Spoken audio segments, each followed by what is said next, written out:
The tray of pastelon was still warm in my hands when I stepped into Daniel and Vanessa's home.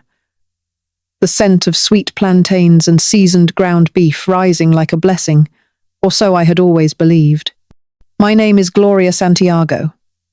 I am 62 years old, a widow, a mother, a retired culinary instructor, and a woman who once believed that feeding people meant they would love you back. I grew up in San German, Puerto Rico, in a house that always smelled like sofrito and sea breeze. I moved to Chicago in my 20s with Mateo, my late husband, and we built a life here, one plate at a time. The pastelon I carried was the dish my mother taught me when I was 12, the same I made for Mateo when we were courting, the same that made neighbors in our old barrio knock on the door asking, "Senora Gloria, did you make that again?" But here, in this spotless suburban kitchen with marble countertops and a bouquet of lilies stiff in a glass vase, it was just an unwelcome guest like me. Vanessa greeted me with her polished smile, the one that always felt like a mask glued too tight. She didn't even look at the tray I had carried through 2 buses and 4 blocks.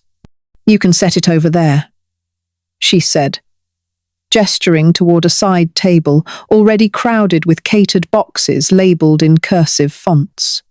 I placed the pastelon carefully, smoothing the foil as if that small gesture might redeem it, might make someone notice its golden crust, the hours I had poured into it.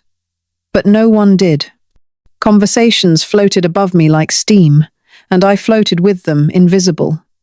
I sat quietly near the end of the dining table, listening to Vanessa gush about her new food blog partnership and how clean eating had changed her life. She passed around miniature quinoa bites and laughed with her friends, all young, sleek, made of almond milk and ambition. Then I heard it. A low snicker, followed by her voice, too loud to be an accident. My mother-in-law brought some kind of plantain lasagna thing. It's a little greasy but sweet, if you're into that kind of thing. Another voice chimed in. "Is that it over there?" A camera shutter clicked. "Yeah," Vanessa giggled. "I didn't have the heart to toss it. Might scare the dog." Laughter followed like the rattle of silverware. I didn't flinch. I didn't speak. I cut a piece of dry chicken breast onto my plate, smiling politely at nothing. Daniel didn't look up. He hadn't said anything since I arrived, too busy pouring wine and refilling water glasses. He used to beg for pastelon as a boy, would sneak into the kitchen just to steal the browned edges. I stared at my hands as they shook quietly in my lap. Hands that had stirred broth while holding a baby on one hip. Hands that had prepared meals during hurricanes by candlelight.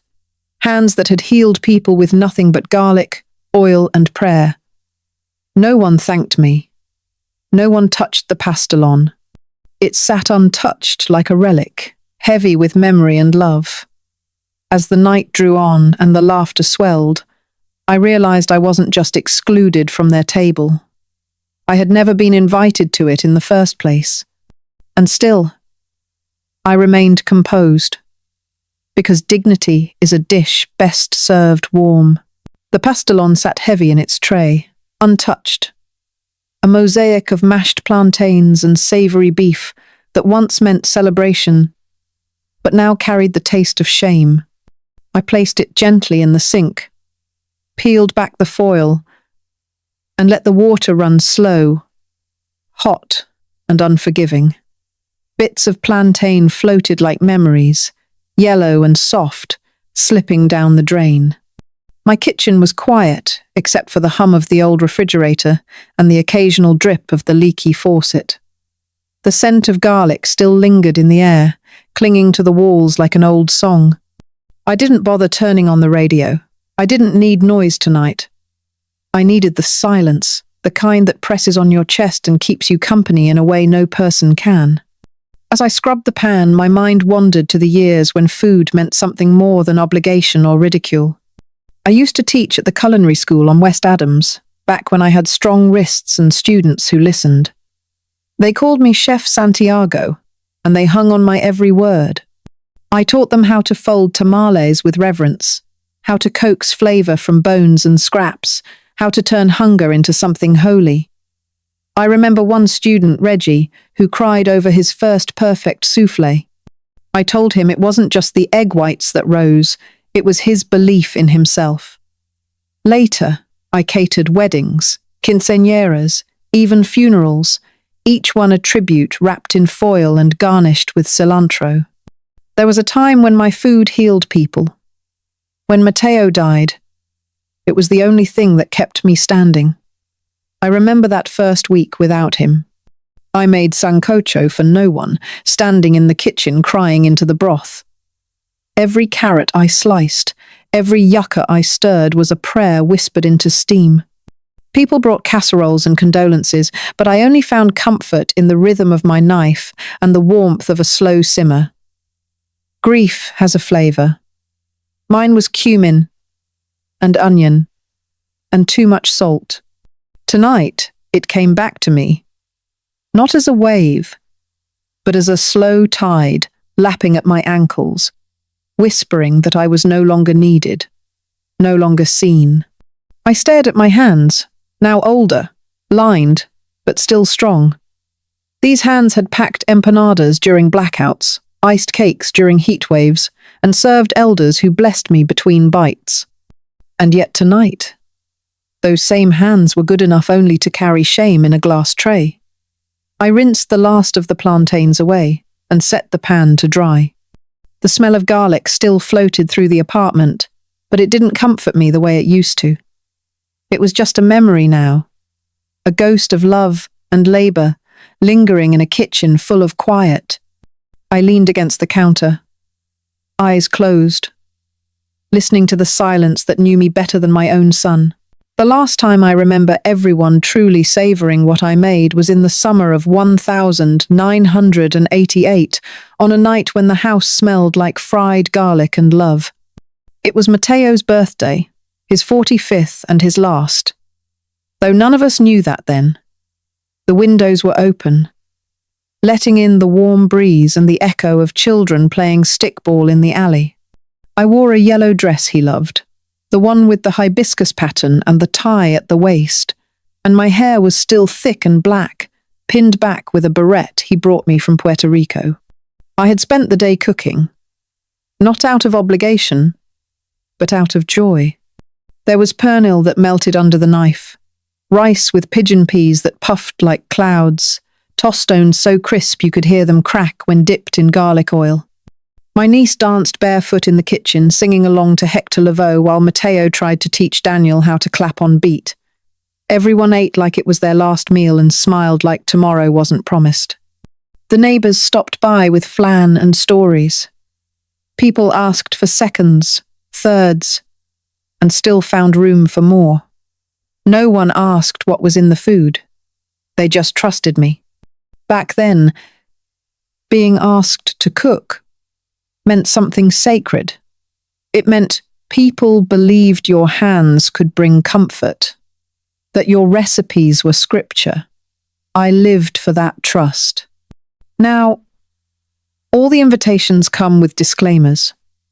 Vanessa sends digital invites with menus already typed out in pastels and gold. "We'll keep it light this year," she says. Daniel and I are trying low carb. Everything is catered or comes out of a glossy box, dressed up with microgreens and edible flowers. No one eats to be filled anymore.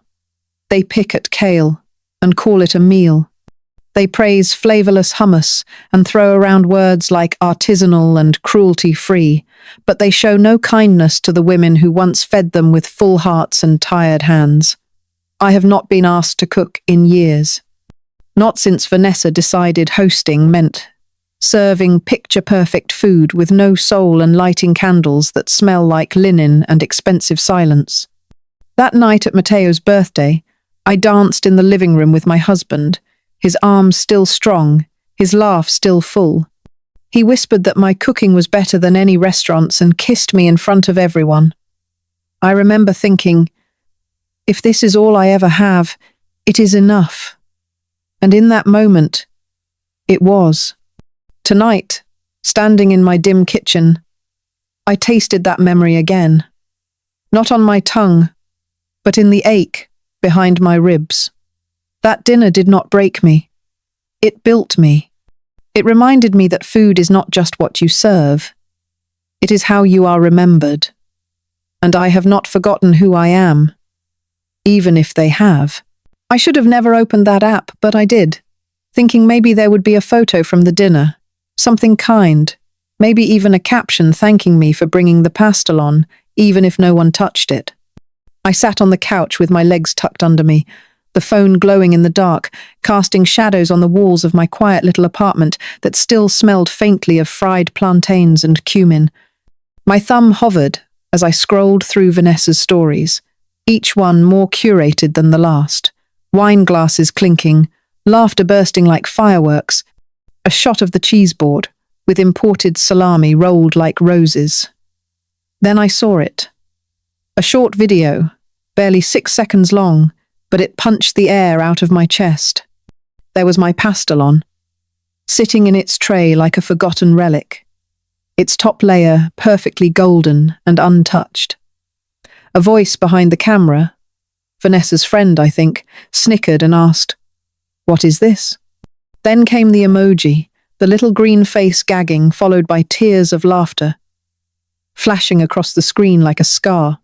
Another voice in the background answered, "It's her mother-in-law's, I think. Some kind of plantain lasagna." And then, unmistakably, Daniel's laugh. My son. The same laugh he used to let out when I'd surprise him with extra Maduros on his plate. That sound had once meant joy to me. Now it felt like salt in a wound. I didn't cry. Not right away. My fingers moved with robotic precision, exiting the story, deleting the app, dropping the phone face down on the cushion. My hands were trembling. Not from age, but from something deeper, something brittle and familiar. Shame has a flavor. I've tasted it before. Back when I burned the rice at my first catering job, and the bride's mother called me careless in front of a dozen strangers. But this tasted worse. This was served cold, dressed in emojis and filters, dressed in the betrayal of people I loved. I sat there in the dark for a long time, staring into nothing, the silence thick as batter. I wasn't angry at the strangers who didn't understand what pastelon was. I was angry at the ones who should have known better. At Vanessa, who smiled at me with lips still sweet from the sangria I had made for her baby shower years ago. At Daniel, who once said my food was the reason he made friends in middle school because no one could trade lunch like him. I stared at my hands again, the same hands that once fed their joy, now trembling under the weight of their ridicule. I did not reply. I did not call. I did not speak. But I didn't forget. There are things you can forgive. There are things you bury. And then there are things you let cook slowly, until they're ready to be served back whole. I did not scream or slam doors or demand an apology because I knew it would fall on ears already full of their own noise. I let the silence grow around me instead, not like a punishment but like a blanket pulled tight on a cold night. In that quiet, I returned to the only language that never betrayed me. I pulled out my old cast-iron pot, the one with a chip on the handle, and decades of seasoning in its bones, and I began to cook. Not for them, not for Daniel or Vanessa, or their glassy dinner parties with their beige appetizers and perfumed napkins, but for myself, for the little girl who learned how to season meat from her grandmother's whispers, for the woman who survived grief, one ladle of soup at a time. I made braised oxtails first, slow and low until the meat fell from the bone like confession. I rubbed a pork shoulder with garlic, oregano, and citrus, let it sit for hours like a secret that needed time to be understood, then roasted it until the skin bubbled crisp. I stirred arroz con gandules until the rice sang against the spoon, toasted just right before the broth hit. My apartment filled with the smell of memory, thick and comforting, like the hug I never got from my son after that dinner. And as I cooked, something in me began to loosen, Not the pain, but the grip it had on me. I started writing down recipes I had always held in my head. The ones I never thought anyone wanted. Scribbled onto stained index cards with a pen that skipped every few lines. I remembered my mother's coquito, my aunt's bacalaitos, the exact way Mateo liked his flan to jiggle when it was done. I slid small containers of food across the hall to Mrs. Alvarez, whose knees don't let her stand too long anymore. I left trays at the door of Mr. Sims downstairs, who never learned to cook after his wife passed and eats frozen dinners that smell like sadness. They never asked for it, but they always ate every bite. Sometimes they left notes. One read, "Tasted like something I thought I'd forgotten." Another said, "You reminded me I still had taste buds." These people didn't mock what I made. They didn't photograph it for likes or dissect it like it was something strange. They just received it with the hunger of those who know food is more than flavor. It is survival. It is offering. It is love without condition. And in those quiet evenings with the smell of onions melting in oil and boleros humming from the old speaker in the corner, I felt whole again. Not forgiven, not healed, but whole. Because silence, when stirred just right, becomes a spice. And I had found the recipe to feed my own heart again. It was buried beneath a stack of old linens in the back of the hall closet, the wooden box with the cracked lid and the brass latch that never stayed shut. I hadn't opened it in years. Not since Mateo passed. Not since my hands shook too much to hold on to things that hurt. The recipe cards inside smelled like cinnamon and thyme, some edges curled, some stained with oil or coffee, or a splash of rum from a night when joy was louder than grief. My mother's handwriting danced across each one, slanted and sure, sometimes in Spanish, sometimes in English, depending on how fast she had needed to write. Albondigas, escabeche, tembleque. Each word carried her voice, like a melody I'd forgotten I still knew. I sat at the kitchen table with the box open, sorting through the memories like broken shells at the edge of the sea, wondering if anyone in this world would ever care about a woman's handwriting on an old index card. I almost threw them out. I had the trash bag open, my fingers trembling just over the opening when I heard the knock. 3 quick taps. Not hesitant. Not demanding. Just enough to remind me I wasn't alone. When I opened the door, there was Sophia, my neighbour's daughter with her dark curls tucked under a knit cap and her backpack hanging from one shoulder. She looked down at her shoes first, then up at me with the kind of nervous hope that makes you want to hold the world still for a moment.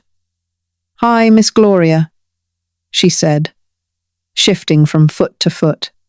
I was wondering, could you teach me how to make arroz con leche like you did last week? My abuela used to make it, but she passed when I was little.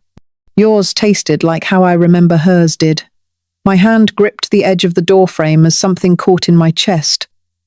Not pain exactly, but something just as deep.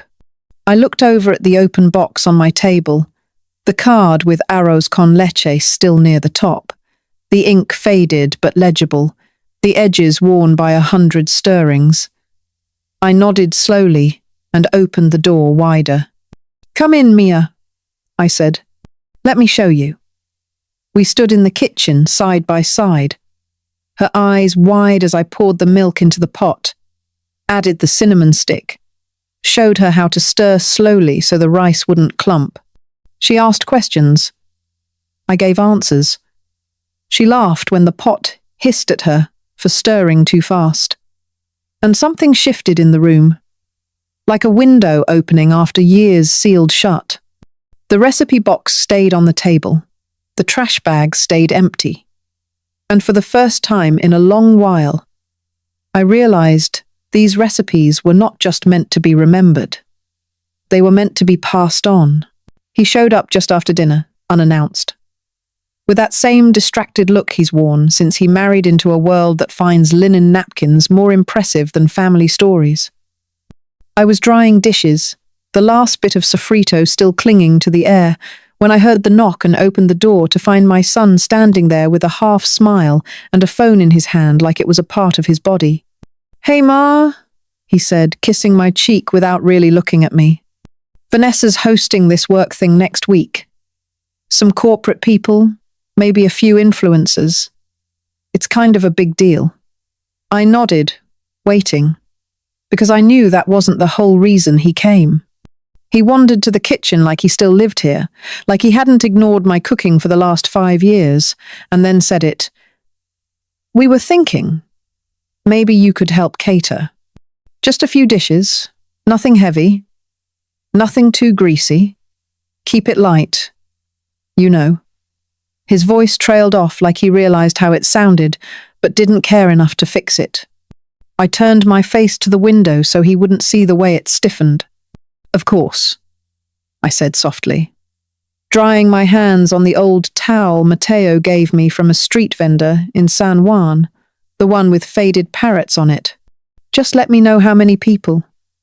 He smiled, already halfway out the door, calling back over his shoulder, "Thanks, Ma. You're the best." And just like that, he was gone, leaving the air heavy and the kitchen quiet.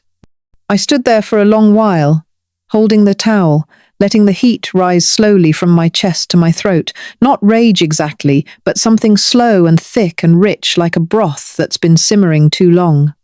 They think I'm done, that I am some relic to dust off when they need me to make their life look warm and authentic for one night. They think feeding strangers their tasteless parties is the highest use of my hands. They think I should feel grateful just to be asked. And maybe once I would have. Maybe once I would have soaked the beans overnight, stayed up braiding empanadas until my back ached just for the crumbs of their approval. But not this time. This time the pot will boil differently. I smiled as I turned off the light and wiped the counter again, even though it was already clean. I smiled because I already knew what I would serve. I smiled because they had no idea what flavor dignity carried when you cooked it low and slow.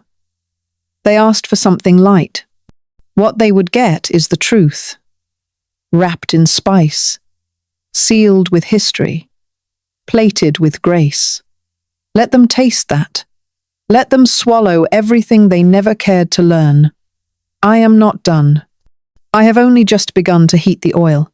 I sat at my kitchen table with a notepad and a pencil sharpened down to its final inch, the kind Mateo used to tease me about never throwing away. Outside, the sun was setting behind the cracked blinds, but inside, something was just beginning to rise. Vanessa had sent over a text with a suggested menu for the party: grilled shrimp skewers, zucchini rolls with hummus, fruit water with mint. I read it once, then again, and then I folded the paper and set it under the salt jar where it could suffocate quietly. I was not going to be their silent servant. I was not going to serve apology food. Food that apologized for its color, its oil, its boldness, or its smell. If I was going to cook, I was going to cook in my voice. And my voice had sazon in it. My voice had garlic that refused to whisper, and pork fat that clung to your fingers and made you remember something about your grandmother's kitchen. I began writing my own menu, not with hesitation, but with a hunger that had nothing to do with food. I wrote mofongo with chicharron and a garlic broth so rich you could baptize someone in it. I wrote pernil slow roasted with bitter orange and cracked pepper, the skin blistered just right. I wrote arroz con gandules with olives and capers and memories. I wrote pasteles even though I knew only 3 people would eat them, because I needed one of them to be me. I even wrote pastelon. Again, especially pastelon. And next to it I wrote in bold letters, extra greasy, because I had decided that what they called greasy was actually flavor they didn't know how to honor. I wrote Flander queso with guava glaze and coconut shavings, the kind that made you close your eyes when the spoon hit your tongue. Every dish I listed wasn't just a recipe. It was a refusal. A refusal to be embarrassed by the food of my island. A refusal to shrink the smells of my people into polite appetizers. A refusal to blend in just to be tolerated. I planned every plate like it was a testimony. Each ingredient, a line of witness to who I was before they renamed me too much. I set the menu on the fridge and looked at it every morning like it was scripture. I began prepping that night, peeling plantains with the ease of a woman who's done it 1,000 times in joy and grief. The oil hissed when I dropped in the pork, not in protest, but in agreement. It knew what we were about to do. This was not going to be their party. It was going to be my altar. And on it, I would lay the truth, plated in ceramic and garnished with every memory they tried to make me swallow. I was not cooking for them. I was feeding something in myself that had starved long enough. I began with names I hadn't spoken aloud in years, names that once called me Chef Santiago with respect and wide eyes, back when they wore aprons too big for their frames and hands too soft for a kitchen.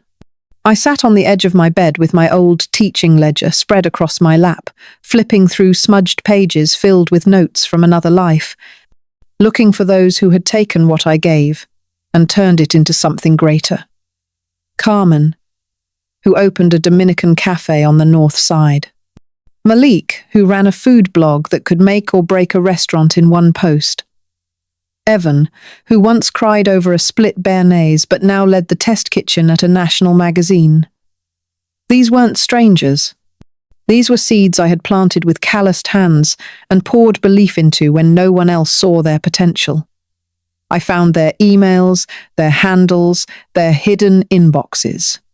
I wrote them quietly one by one, asking not for favors but for something far more precious. I told them I was cooking again, that I needed them, that there was a dinner, not mine, not really, but I would be behind the food. And I wanted them to come. Bring a friend, if they needed to blend in. Just show up, eat, taste, and tell the truth. If it's dry, say so. If it's bland, say so. If it's disgusting, I want to hear that too. I didn't tell them why, not fully. I didn't tell them about the laughter over the untouched pastelon, or the way Daniel had stared through me like steam on glass, or the way Vanessa's voice dripped with sugar while cutting me with vinegar. I didn't need to. They understood more than they said. Carmen replied within the hour, "Tell me where to be, Maestra." Malik followed. "If you're cooking, I'm eating." One by one, they came back, the way good bread rises when you give it warmth and time. I gave them the address, told them to dress casual. No cameras, no interviews, just plates and palettes. I felt no guilt. Vanessa didn't ask who would be there. She was too busy curating her flower arrangements and creating hashtags for her table settings. She would assume they were co-workers or spouses or second cousins twice removed.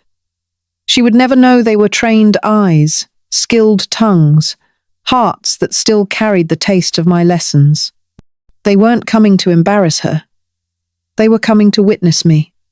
I asked for honesty, not praise. I was not staging a comeback. I was reclaiming a truth. There's something holy about feeding those who once learned at your stove. And if I had done my job right all those years ago, they would taste everything I poured into those plates and know exactly what I was saying. I wasn't just asking them to eat. I was asking them to remember who I had always been. And maybe, just maybe, remind me too. The moment the guests began arriving, I could feel the air shift. Not in a dramatic way, not like thunder or the slamming of a door, but more like the way the air tastes right before rain, when something is about to cleanse the earth whether it's ready or not.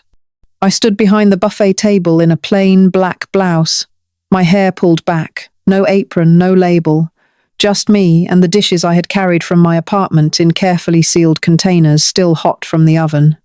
Vanessa wore a white linen dress and a nervous smile, fluttering from guest to guest like a butterfly unsure of which flower had real nectar. Daniel kept adjusting the wine glasses and checking his phone like he was waiting for a verdict that had already been decided. The room filled with the scent of garlic and citrus and cumin and roasted skin, and I watched as people began to slow their steps as they passed the food. Their small talk faltered. They leaned over trays of pernil and arroz con gandules and mofongo with eyes wide, asking each other, "What is that smell?" and answering with full plates instead of words. Vanessa's cheese board sat untouched on the corner, like a prop in a play no one showed up to watch. I saw someone take a bite of the pastelon, the very same dish once mocked, and their eyebrows lifted as they went back for more. Another guest asked aloud if it was okay to get seconds, and someone else had already beaten them to it. The pastelon was the first to go. I didn't say a word.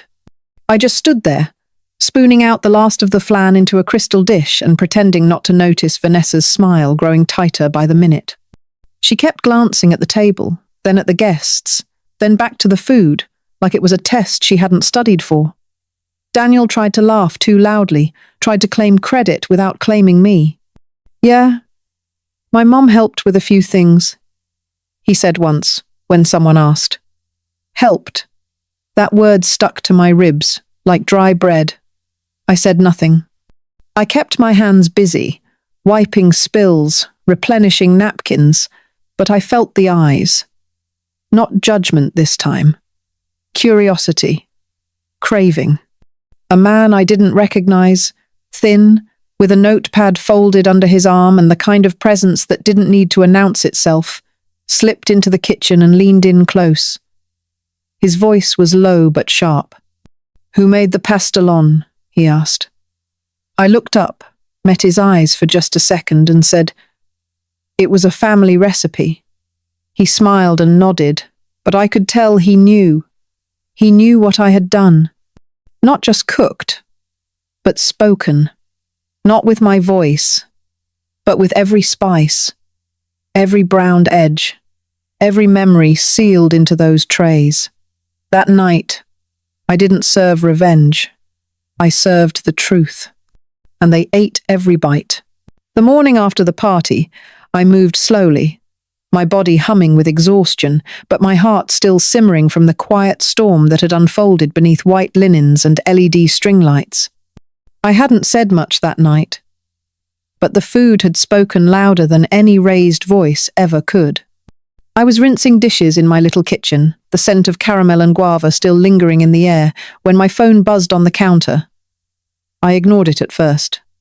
Then it buzzed again and again until I wiped my hands on a dish towel and finally picked it up. My notifications were glowing like something had caught fire. Carmen, one of my old students, had posted a photo. A simple close-up of my flan, sliced clean and shining under soft light. The guava glaze catching every curve like a painting. The caption read, "The best dish I've had this year came from a woman whose own family once called her food disgusting."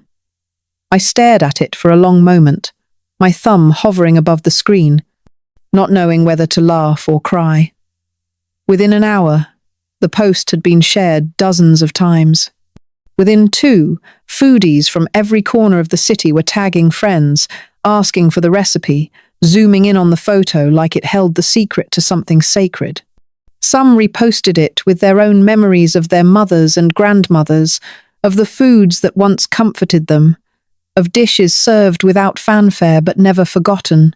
By noon, someone from a local food magazine reached out in a message, asking if they could interview me. A young chef I had never met commented, "Whoever made this, I want to learn from them." Another message came through, this time from a morning show producer, asking if I'd be interested in coming on for a community spotlight segment. I sat down at my kitchen table with my hands still damp and let the messages pour in like a tide I never expected. I had fed a room of strangers, and now a city was asking for seconds, But more than that, it was the words that stuck to me like sugar to the back of a spoon.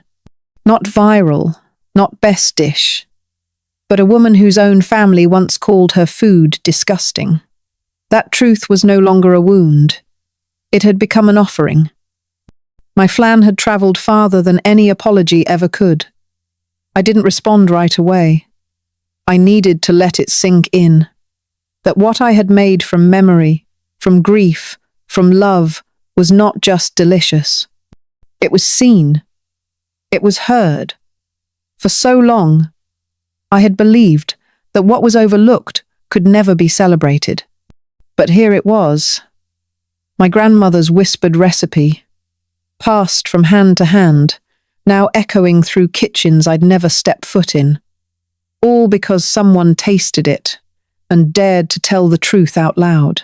The call came just after breakfast, while I was folding dish towels still warm from the dryer, their corners soft and familiar like habits that never leave you.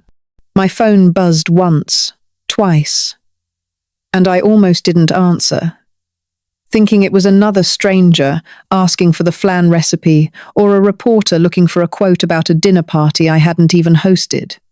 But when I saw Daniel's name flash across the screen, something in my chest tightened like a knot pulled too fast. I picked up and said hello, and he didn't even greet me. His voice came tumbling through the line like someone had shaken him by the shoulders. "Ma! Everyone's asking who cooked. Vanessa's freaking out. Her inbox is full. Her clients saw that flan post, and they all want to know who made it. Some of them want to book you. Some thought it was her. What did you do?" I sat down slowly at the kitchen table, the one with the faded scar from where Matteo once dropped a hot pot without a trivet, and looked at the sunlight stretching across the floor. I said nothing. Not right away. I wanted to let him fill the space with his panic. "You didn't tag anyone, right? You didn't say anything directly." She's trying to tell people it was her grandmother's recipe, that she supervised the cooking. But people are already commenting, Ma. They're tagging that food writer. They know it wasn't her. "You didn't tell anyone, did you?" His voice cracked at the edge, not with fear of wrongdoing, but with the fear of losing control. And that's when I understood. This wasn't about pride. This wasn't even about food. This was about the story getting out of their hands, about the spotlight turning in a direction they never expected. I kept my tone even, soft, like a kettle just before the whistle. "I didn't tell anyone anything," I said. "I just cooked." He exhaled sharply, trying to calm himself. But his words kept coming fast, as if he needed to explain away the mess he had made without even touching a spoon. "Vanessa says it's bad for her brand. People are saying she lied. I don't know what to do. It's getting out of hand." I let the silence sit there like a second guest at the table. I imagined him pacing in that sleek kitchen with its spotless counters and soulless light fixtures, the pastelon pan still probably buried in some back cabinet like a secret no one wanted to admit. "You don't have to do anything," I said quietly. "It's already done." Then I pressed the red button to end the call and set the phone down beside me. Outside, a bird landed on the railing of my window, pecked once, and flew away. I poured myself a second cup of coffee, black and strong, and took a long sip. Sometimes the truth does not need to be shouted. Sometimes it just needs to be tasted. I never thought my name would end up in a headline, certainly not one printed in real ink and passed around at the corner cafe like something worth talking about over coffee and sweet bread.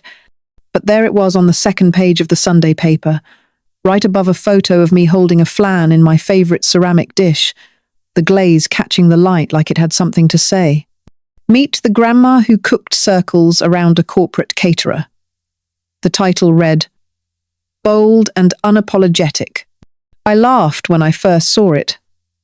The sound spilling out of me like steam from a pot left too long on the stove, full of surprise, and something deeper, like healing. The article wasn't long. Just a few paragraphs about the dinner, the viral post, and the quiet way truth had slipped into that party and rewrote the script without ever raising its voice. But it was enough. It was enough for women from all over the city to reach out, especially daughters and granddaughters who had grown up tasting their culture without ever learning how to carry it forward. They wrote to me like I was an answer to a question they didn't know they were allowed to ask.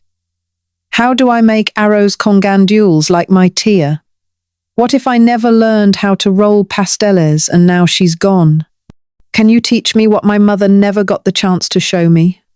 One message came from a local community centre, asking if I would consider teaching a small workshop for second-generation Latinas looking to reconnect with their culinary roots. I said yes before they could finish the sentence.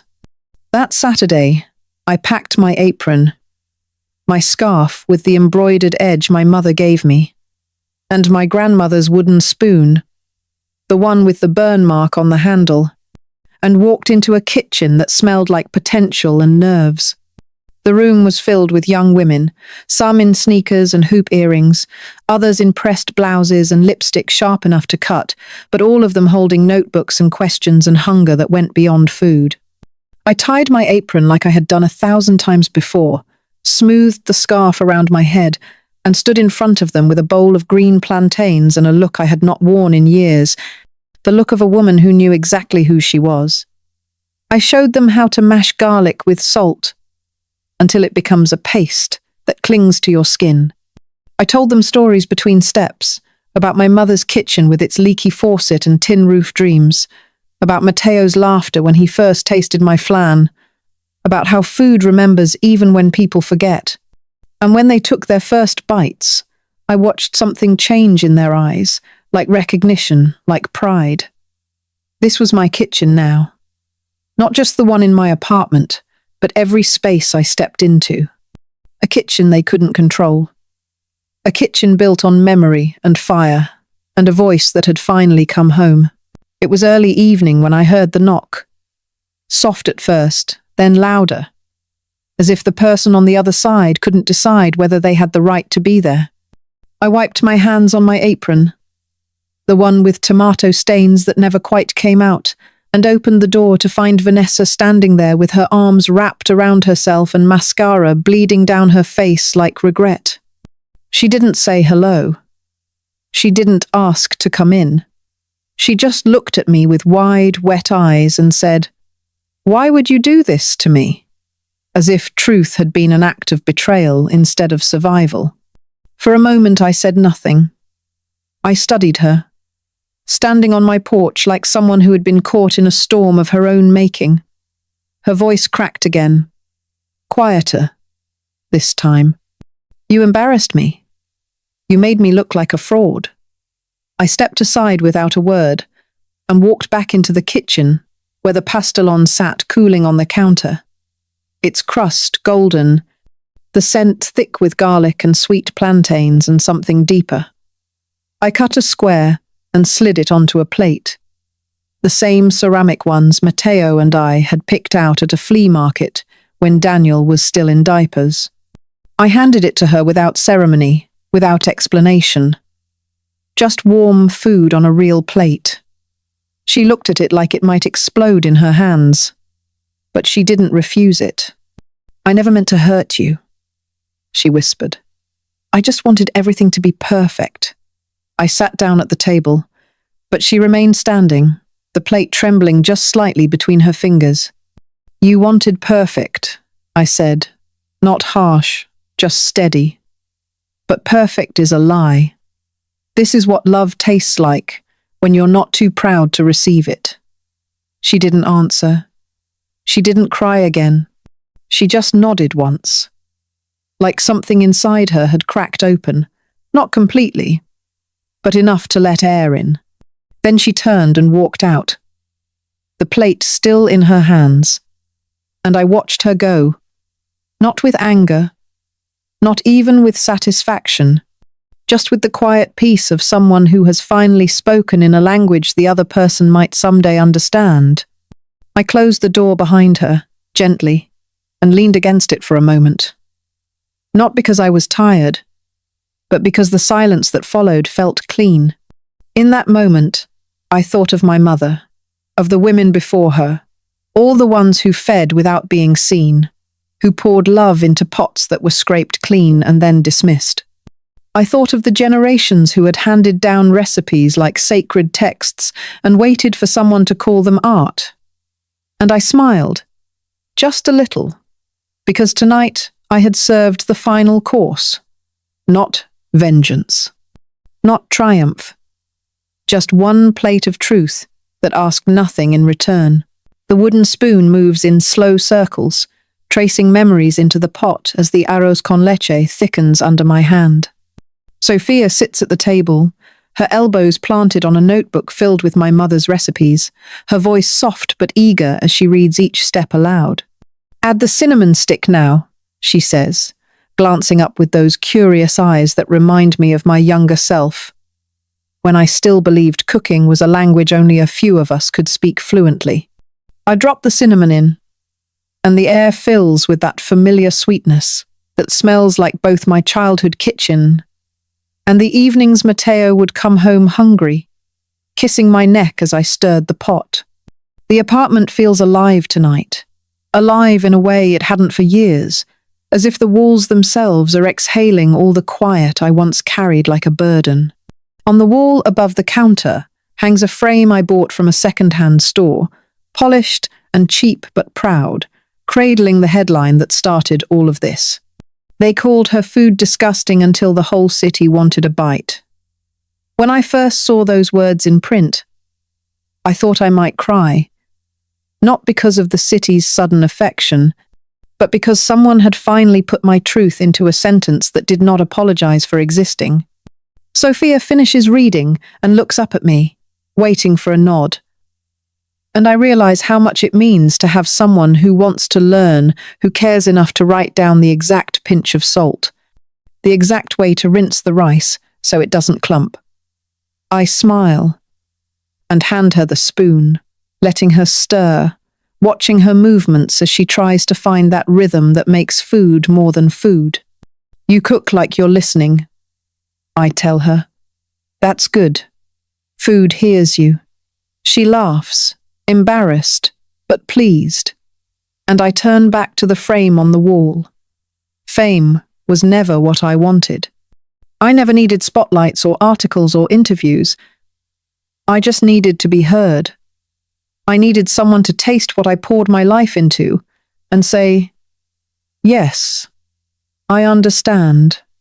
And now, in this small kitchen that smells like cinnamon and vanilla and something sacred, I feel more seen than I ever did sitting at Vanessa's table, silent and shrinking. The city may ask for recipes, but it's this moment that feels like the real reward. Sophia stirs and hums, the spoon clicking against the pot like a steady heartbeat. I taste the arroz con leche and close my eyes. It is sweet, creamy, perfect, just like my mother used to make. I lean on the counter and let the warmth fill me from the inside out. "I never needed to be famous," I say quietly, mostly to myself. "I just needed to be heard." And in this kitchen, with Sophia's laughter and the smell of cinnamon rising like a hymn, I know I finally am.